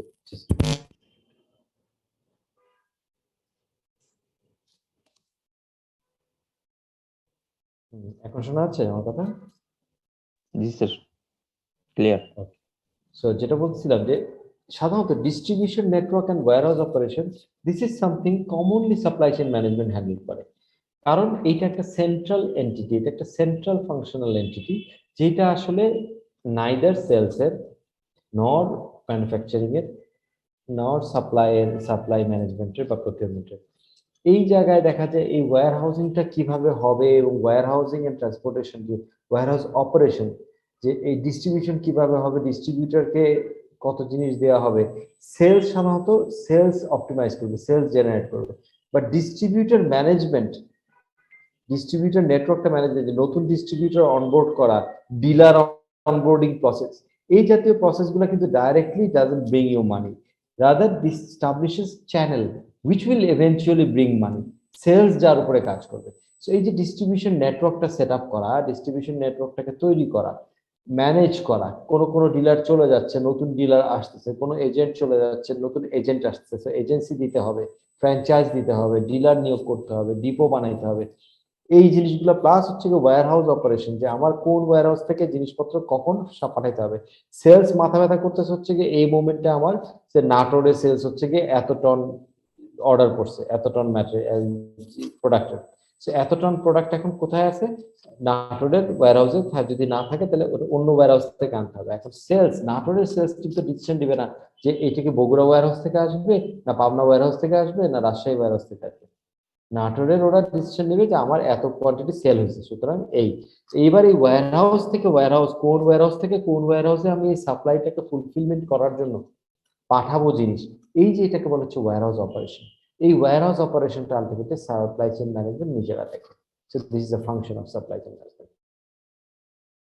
প্রোডাকশন লজিস্টিক্স হচ্ছে কি এই যে প্রোডাকশন আউটসোর্সিং করা, এবং প্রোডাকশনের জন্য বিভিন্ন ফ্যাসিলিটি লাগবে। প্রোডাকশন লজিস্টিক্স বলতে ওর মধ্যে প্রোডাকশনের সে এনশিওর করা যে প্রোডাকশনের জন্য র ম্যাটেরিয়াল অ্যাভেলেবল, এনশিওর করা প্রোডাকশনের জন্য লেবার অ্যাভেলেবল, এনশিওর করা প্রোডাকশনের জন্য electricity available, is a production logistics. এই প্রোডাকশন লজিস্টিক্স গুলাও অনেক ক্ষেত্রে, সব ক্ষেত্রে না, অনেক ক্ষেত্রে সাপ্লাই চেইন ম্যানেজমেন্ট ডাইরেক্টলি একটা ফাংশন হিসেবে নেয়, rather than manufacturing function. Manufacturing function শুধু মেশিন চালায়, মেশিনকে চালায়, রেগুলারলি কি ব্যাচ প্রডিউস হবে, কি প্রোডাক্ট প্রডিউস হবে, এখন এই ব্যাচে কত প্রোডাক্ট প্রডিউস হবে, আমার কি আগে থেকে প্রোডাকশন করে রাখতে হবে কিনা, এই ধরনের ডিসিশনে ম্যানুফ্যাকচারিং ফাংশন ডাইরেক্টলি ইনভলভ থাকে।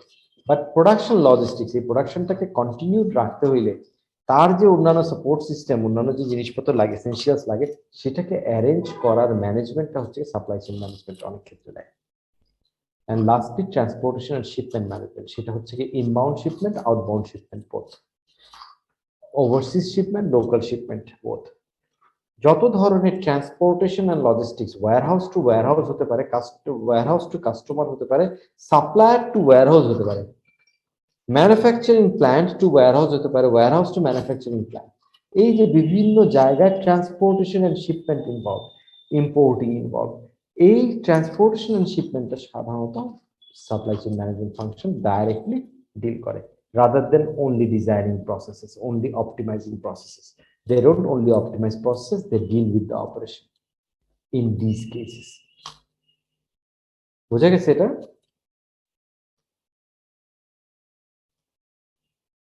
ঠিক মতো? জি sir, confusion? No confusion sir. জি স্যার, জি স্যার। ওকে, এবার সাপ্লাই চেইন ম্যানেজমেন্টের objectives of supply chain management, এভাবে বইয়ে একটা আলোচনা আছে। অবজেক্টিভ গুলা, এই পিরামিডটা, যেটা পিরামিড বলতেই আসলে তখন বোঝা যায় যে যখন আমার উপর থেকে নিচে পর্যন্ত, নিচে হচ্ছে কি মোটা, উপর হচ্ছে কি চিকন, তার মানে হচ্ছে কি উপরের লেভেলের অবজেক্টিভের সংখ্যা সাধারণত কম, ফ্রিকোয়েন্সি কম, নিচের দিকের এক্সিকিউশন লেভেলের ফ্রিকোয়েন্সি সাধারণত বেশি, এই ধরনের অবজেক্টিভের সংখ্যা বেশি। ব্যাপারটা হচ্ছে কি অবজেক্টিভ গুলোকে আমরা চারটা ভাগে ভাগ করতেছি, একটাকে বলছে স্ট্র্যাটেজিক অবজেক্টিভ, একটাকে বলছে ট্যাকটিক্যাল অবজেক্টিভ, অপারেশনাল অবজেক্টিভ, আর এক্সিকিউশন অবজেক্টিভ। আমরা স্ট্র্যাটেজি আর ট্যাকটিক্স এই দুটো পার্থক্য বুঝি। স্ট্র্যাটেজিক আর ট্যাকটিক্যাল কে বলতে পারবেন?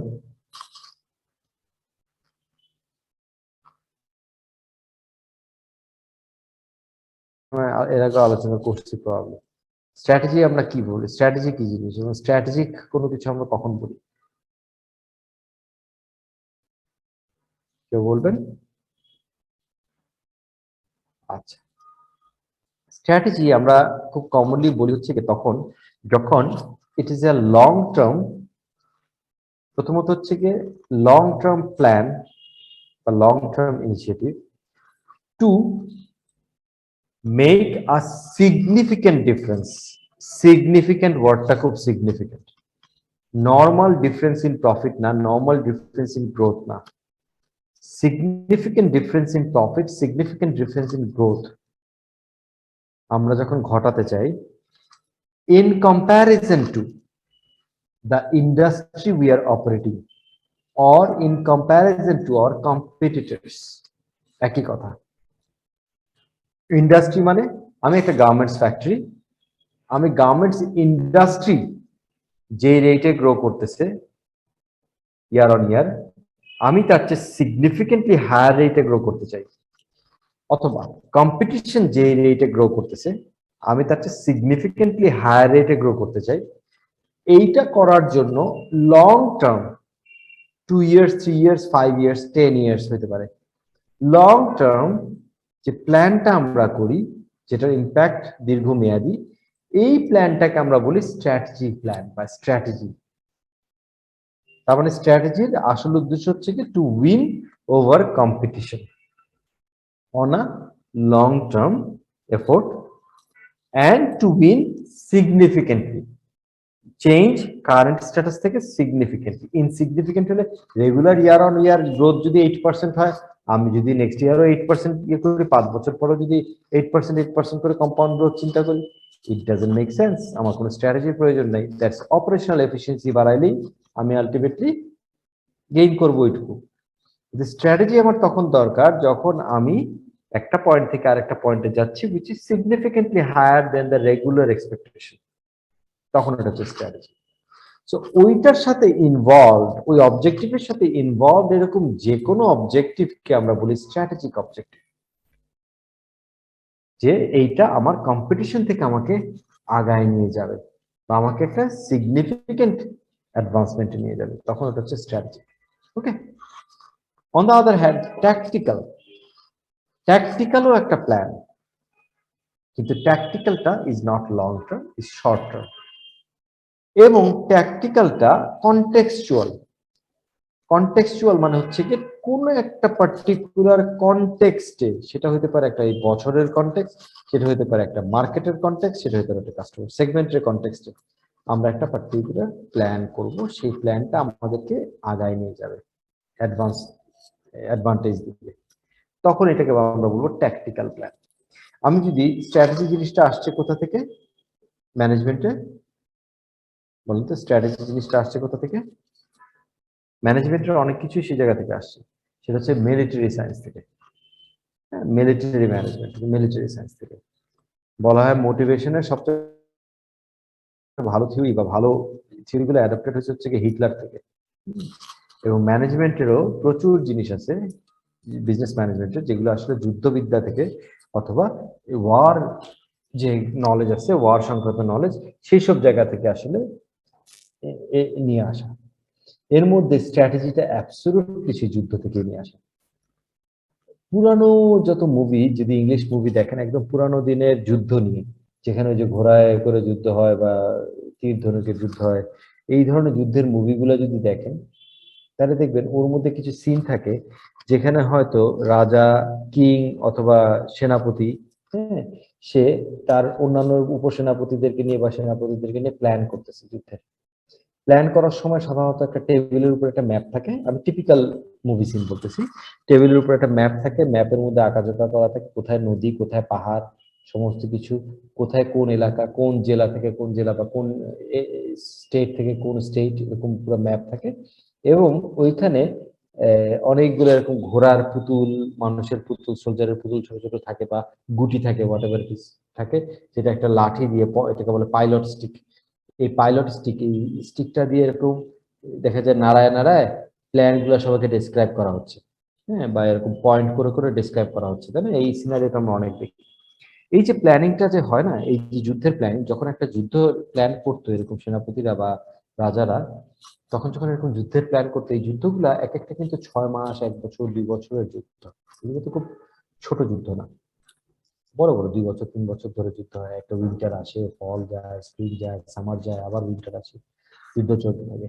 বাট এই যুদ্ধগুলার যখন স্ট্র্যাটেজিক প্ল্যান করতে পারে, এই প্ল্যানটাকে বলে স্ট্র্যাটেজিক প্ল্যান, তখন তারা এভাবে করে প্ল্যানিংটা করে যে আমরা আগে এই এলাকাটা আমাদের দখলে নিব এবং আমাদের প্রতিবেশী এই কান্ট্রিগুলো থেকে ওদেরকে আমন্ত্রণ জানাবো, ওদের সাথে একটা ট্রিটি করব, ট্রিটি করলে আমাদের স্ট্রেংথ এই এলাকায় বাড়বে, এই এলাকায় স্ট্রেংথ বাড়লে দেন এইখানে আমরা সোলজার গঠন করে, সৈন্য দল গঠন করে দেন আমরা যাব নেক্সট ওই এলাকায়।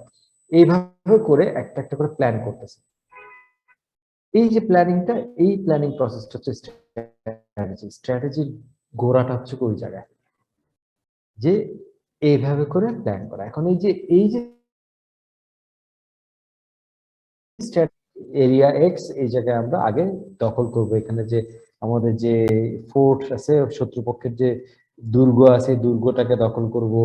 এই জায়গায় যে নদীর উপরে যে ওদের ব্রিজ আছে, এই ব্রিজটাকে ভেঙে দিব, সো দ্যাট দুর্গের সাথে ল্যান্ডের সমস্ত কানেকশন ব্রেক হয়ে যায়, তারা যাতে খাবারের সাপ্লাই না পায়, অ্যামুনিশনের সাপ্লাই না পায়, না পাইলে তারা সারেন্ডার করতে বাধ্য হবে, তাদেরকে ইয়ে করবো। আমরা ওয়ার বলি এটাকে, পুরো বড় যুদ্ধটাকে বলি ওয়ার। ওয়ারের মধ্যে আমাদের অনেকগুলো ব্যাটেল থাকে। সো একটা স্ট্র্যাটেজি হচ্ছে কি ব্যাটেল গুলাকে একটা পর একটা প্ল্যান করে ফেলা, সো দ্যাট পুরো ওয়ারের প্ল্যানটা আমাদের কাছে থাকে। তো এই যে ব্যাটেল গুলো যে প্ল্যান করতেছি, যে ছোট এই দুর্গটাকে দখল করবো, দখল করার জন্য এই ব্রিজটাকে উড়াই দিব আমরা, যাতে এখানে রসদ সাপ্লাই যেতে না পারে, যাতে এখানে খাবার সাপ্লাই যেতে না পারে, আর্মস সাপ্লাই যেতে না পারে। তাহলে এরা বাধ্য হবে আলটিমেটলি ইয়ে করতে, অথবা পানির সাপ্লাই বন্ধ করে দিব, তাদের পানির অভাবে আলটিমেটলি সোলজাররা সব দুর্গ থেকে বের হইতে বাধ্য, নাহলে ভিতরেই মরে যাবে। হ্যাঁ, এই যে একটা বুদ্ধি, কূটবুদ্ধি আর যুদ্ধের জন্য ভালো বুদ্ধি, এই যে একটা বুদ্ধি বের করা হলো, এইটাকে বলা হচ্ছে ট্যাকটিক। পুরা ওয়ার প্ল্যানটাকে বলে স্ট্র্যাটেজি। আর এই যে একটা পার্টিকুলার জিনিসকে অ্যাচিভ করার জন্য যে প্ল্যানটা, এটাকে বলা হচ্ছে ট্যাকটিক। বিজনেসে এক্স্যাক্টলি সেম জিনিস। আলহামদুলিল্লাহ, সরি। বিজনেসে এক্স্যাক্টলি সেম জিনিস। আমি আমার পজিশন মার্কেটে, ধরেন এখন হচ্ছে গিয়ে আমরা third best seller of particular product, আমাদের মার্কেট শেয়ার হচ্ছে গিয়ে এরকম ভাবে ধরি, আমাদের মার্কেট শেয়ার হচ্ছে 35%, কোন একটা পার্টিকুলার ইন্ডাস্ট্রিতে একটা প্রোডাক্টের। আমি 35%কে 50%-এ পুশ করতে চাই, কিন্তু মার্কেট গ্রো করতেছে হচ্ছে গিয়ে ইয়ার অন ইয়ার 2% করে। তাহলে আমি যে 15% গ্রো করতে চাই, বাকি 13% আমাকে কিভাবে অ্যাচিভ করতে হবে? অন্য কারো কাছ থেকে নিয়ে। So this is a war. এইবার ওই বাকি 13% অ্যাচিভ করার জন্য আমাকে অনেকগুলা ব্যাটেল প্ল্যান করতে হবে, যে আমার প্রোডাক্টের প্রাইস কমায় নিয়ে আসতে হবে, প্রোডাক্টের কোয়ালিটি হাই করতে হবে, আমার অ্যাডভার্টাইজমেন্টে বেশি খরচ করতে হবে, নতুন ক্যাম্পেইন প্ল্যান করতে হবে, আমার পার্টনারশিপ করতে হবে, কিছু B2B ম্যাচ মেকিং করতে হবে, যেখানে আমি কিছু সাপ্লাই, বড় আকারের সাপ্লাই দিলে আমি বেশি ভলিউম করতে পারবো, আমার কস্ট পার ইউনিট কমে যাবে। এই যে বিভিন্ন ব্যাটেল প্ল্যান করতেছি, এইবার এই ব্যাটেলের মধ্যে আমি যে কি করে B2B একটা ডিল করব যাতে আমার ভলিউমটা বাড়ে এবং কস্টটা কমে যায়, this is a tactic. Okay, so এই জন্য আমরা এইগুলাকে লেভেলে ভাগ করব, স্ট্র্যাটেজিক, ট্যাকটিক্যাল, দেন হচ্ছে কি বাকি হচ্ছে অপারেশনাল। এইবার সোলজার পাঠাই দিয়ে যুদ্ধ করা, এবার তীরন্দাজ পাঠাই, এবার করা, ওগুলো যখন অপারেশনাল, ঠিক সেরকম আমাদের ট্রানজাকশন করা। এবার আমার যে প্ল্যান আছে সেই প্ল্যান অনুযায়ী প্রকিউরমেন্ট করো, সাপ্লাই করো, ডিস্ট্রিবিউট করো, দিস ইজ অপারেশন। আর লাস্ট হচ্ছে কি এক্সিকিউশন। অপারেশন একটা প্ল্যান, তারপর হচ্ছে execution. Strategic plan, tactical plan, operational plan, then হচ্ছে কি এক্সিকিউশন। হচ্ছে একদম এক্সিকিউশন, এবার মারামারি করো, ইনফ্যান্ট্রি। ওকে, সো এই ওয়েতে আমরা অবজেক্টিভ গুলোকে ভাগ করতেছি, স্ট্র্যাটেজিক, ট্যাকটিক্যাল, অপারেশনাল, এক্সিকিউশন। আমি একটু ডিটেইল বলে গেলাম because so that you can, মানে এটা এক জায়গায় না আরো অনেক জায়গায় রিলেটেড হবে আসলে। হ্যাঁ, লাইক অনেক জায়গায় রিলেটেড হবে। why we call something strategic, why we call something tactical, এই জন্য আন্ডারস্ট্যান্ডিং ক্লিয়ার করে দিলাম। সাথে দেখি যে আমরা সাপ্লাই চেইন ম্যানেজমেন্টে যে যা যা নিয়ে ডিল করি, তার মধ্যে আসলে কিভাবে আইডেন্টিফাই করবো যে কোনটা স্ট্র্যাটেজিক ডিসিশন, কোনটা strategic objective of supply chain management, কোনটা ট্যাকটিক্যাল, কোনটা operational objective of supply chain management, কোনটা execution objective of supply chain management. Question করি আমরা সাধারণত হোয়াট। যদি আমরা কোশ্চেন করি হোয়াট, আমরা কি করব, কি ডিজাইন, যেমন হচ্ছে ডিসিশন নেওয়ার সময় আমরা যদি বলি যে সার্ভিস লেভেল, মাঝখানে যেটা বলুন যে সার্ভিস লেভেল কি, আমি একটা প্রসেসের স্ট্যান্ডার্ড সেট করছি যে আমি একটা অর্ডার পাওয়ার 2 দিনের মধ্যে এটা ফুলফিল করব, তাহলে this is a service level. What is the service level, what is the objective, what is the network design? এই কোশ্চেনের অ্যান্সার গুলা আমরা সাধারণত যেই ধরনের ডিসিশন মেকিং এর থেকে পাই সেগুলো হচ্ছে স্ট্র্যাটেজিক প্ল্যানিং বা strategic decision making of supply chain management. What objectives, আমার অবজেক্টিভ হচ্ছে গিয়ে কাস্টমার অনলাইনে অর্ডার করবে এবং তার হোমে ডেলিভার পাবে। আমার অবজেক্টিভ হচ্ছে কাস্টমার রিটেলারের কাছে আসবে, রিটেলারের কাছে অর্ডার দিবে এবং রিটেলার আমাকে অর্ডার দিবে, আমি রিটেলারকে ফুলফিল করবো। হোয়াট এর অ্যান্সার অবজেক্টিভের। Service level, what service level, retailer আমাকে আজকে অর্ডার দিলে আমি 2 ঘন্টার মধ্যে ফুলফিল করব। That's a service level decision, what is answer, so that's a strategy. কারণ এই ওয়েতে করাটা হচ্ছে গিয়ে আমার কম্পিটিশনের থেকে এবং আমাকে আগায় নেওয়ার জন্য এসেনশিয়াল। এবং এইটা করতে গেলে আলটিমেটলি 2 ঘন্টায় যদি আমার সাপ্লাইতে হয়, সেইটার সাথে অনেকগুলা ব্যাটেল ইনক্লুডেড হয়ে যাবে। ওটার সাথে আমি কিভাবে স্টক করব, কিভাবে ট্রান্সপোর্টেশন করব, কিভাবে ডিস্ট্রিবিউশন রাখবো, কত কাছাকাছি প্রক্সিমিটিতে রাখবো সো দ্যাট আমি 2 ঘন্টায় ওখানে পৌঁছাতে পারি জিনিসপত্র। ওই ধরনের প্রচুর ব্যাটেল এখানে ইনভলভ হয়ে যাবে। That's why this is strategic decision. Okay, network design বলতে বোঝায় হচ্ছে warehousing design, distribution design, সেটা একটা স্ট্র্যাটেজি আমি আসলে কোন জায়গায় কিভাবে করবো। Then comes tactical, how much, সাধারণত একটা পিরিয়ডের জন্য যে আমার কতটুকু ক্যাপাসিটি রাখতে হবে, আমার কতটুকু ক্যাপাসিটি রাখতে হবে, আমার অর্ডার কতটুকু পড়তে পারে, এই যে estimation, that is how much tactical. So আমি যদি আমার অনেক বেশি অর্ডার আসার চান্স থাকে, তাহলে আমি যদি এই মোমেন্টে প্রোডাকশন মাল্টিপল জায়গায় ফ্যাসিলিটি হায়ার করে না রাখি, তাহলে উইল বি স্টাক। এই ডিসিশন গুলা টাইপ হচ্ছে কি বলা হচ্ছে ট্যাকটিক্যাল ডিসিশন, যেখানে demand forecast involve, production planning involve, inventory targets involve. যে আমি যদি এখন আমার এখন স্লো যাবে মার্কেটে, এই নেক্সট 3 মাস খুবই স্লো যাবে, প্রোডাক্ট সেল হবে না, করোনা আবার বাড়তেছে, সুতরাং কোনোভাবেই এই প্রোডাক্ট বেশি সেল হবে না। সাপ্লাই চেইন ম্যানেজমেন্টের ট্যাকটিক্যাল ডিসিশন মেকিং তখন হবে যে ওয়্যার হাউসের থেকে এখন বের করতে থাকো জিনিসপত্র, ওয়্যার হাউসে ঢুকাতে থাকো কম, ওয়্যারহাউস লেভেলটাকে নামায় নিয়ে আসো, কারণ আমার ওয়ার্কিং ক্যাপিটাল ব্লক করে রেখে কোনো লাভ নাই, প্রোডাক্টকে পুরানো করে কোনো লাভ নাই, বিকজ আমার হাউ মাচ এর অ্যান্সার হচ্ছে আমি যে বললাম যে এবার একটু কম। That's a tactical decision making of supply chain. Then operational, when where, যে আমার ওয়ার্ক সেন্টার শিডিউলিং মানে হচ্ছে কি production scheduling, order inventory tracking.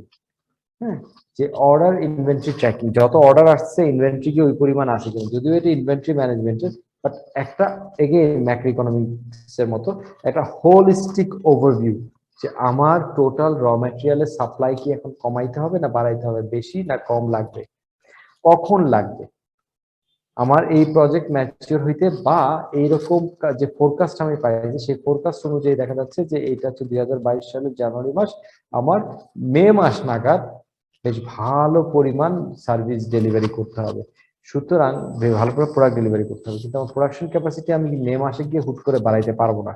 তাহলে আমাকে যেটা করতে হবে, মে মাসের প্রোডাকশন সাপ্লাইয়ের জন্য এখন থেকে কিছু প্রোডাকশন করে করে জমাইতে হবে। সো আমি ওয়েন ওয়্যার এই জিনিসের যখন ডিসিশনটা নিচ্ছি, তখন আমি অপারেশনাল প্ল্যান করতেছি যে আমার মে মাস পর্যন্ত অপারেশন কিভাবে চলবে, চললে আমি আলটিমেটলি মে মাসের যে হাইটটা আছে, যে একটা বড় একটা কার্ভ আসবে, লাফানো কার্ভ আসবে, সেটাকে কিভাবে অ্যাড্রেস করতে পারবো। That is operational decision.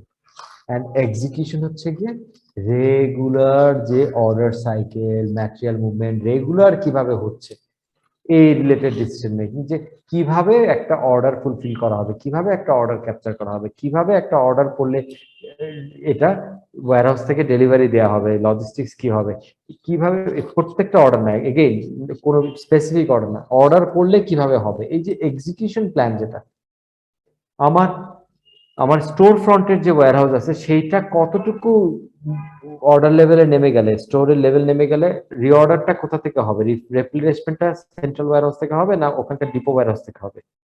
এই যে অপারেশনাল অ্যাক্টিভিটি যেগুলা মানে এক্সিকিউশন লেভেলের অ্যাক্টিভিটি যেটা, সেটা এক্সিকিউশনটা কিভাবে হবে, তখন কে অর্ডার করবে কার কাছে এটা জানাবে, তাহলে সে আবার ইনভেন্টরি পাঠায় দেওয়ার ব্যবস্থা করবে।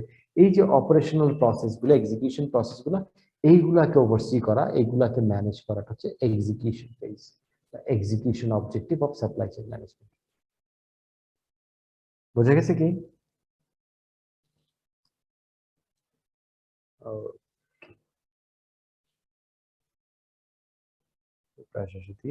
আচ্ছা, এই পর্যন্ত যা আলোচনা করলাম সাপ্লাই চেইন ম্যানেজমেন্ট নিয়ে, সাপ্লাই চেইন ম্যানেজমেন্ট মোটামুটি মেজর জিনিসগুলো আলোচনা করে নিচ্ছি আমরা। হ্যাঁ, এই নিয়ে এই পর্যন্ত কোনো কোশ্চেন আছে কিনা সাপ্লাই চেইন ম্যানেজমেন্টের উপর স্পেসিফিকলি?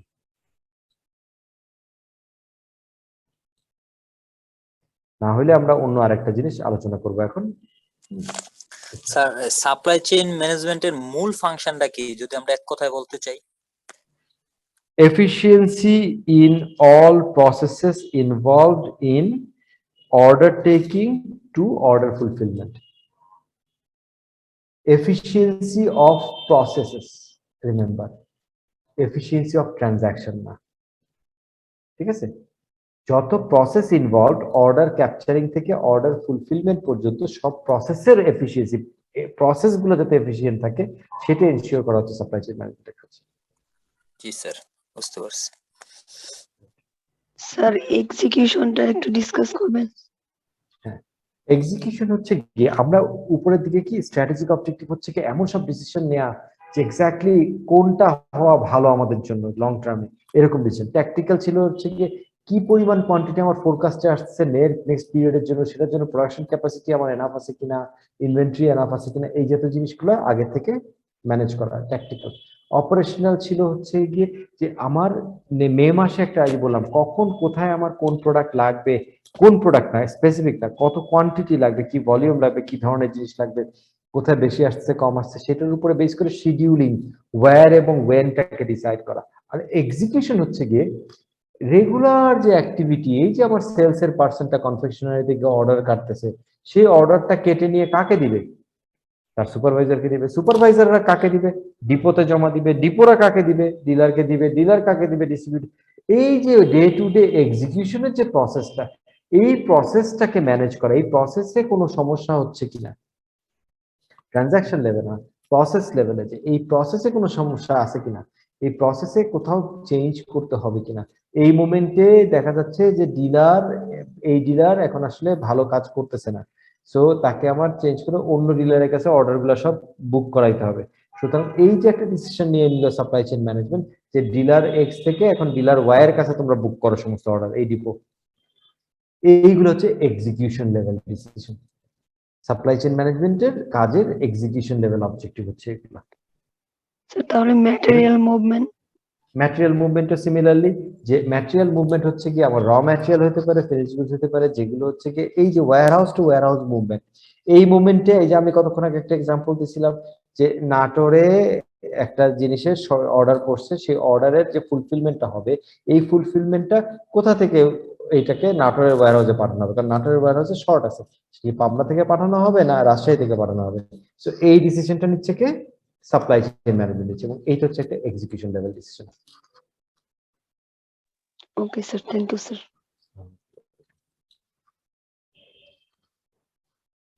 ওকে, এইবার আমরা কমপ্লিটলি একটা ডিফারেন্ট জিনিস আলাপ করতেছি, সেটা হচ্ছে কি ইডিআই, ইলেকট্রনিক ডেটা ইন্টারচেঞ্জ। হ্যাঁ, অনেক সময় পরীক্ষার প্রশ্ন হিসেবে এসে পড়ে ইলেকট্রনিক ডেটা ইন্টারচেঞ্জ। এটা হচ্ছে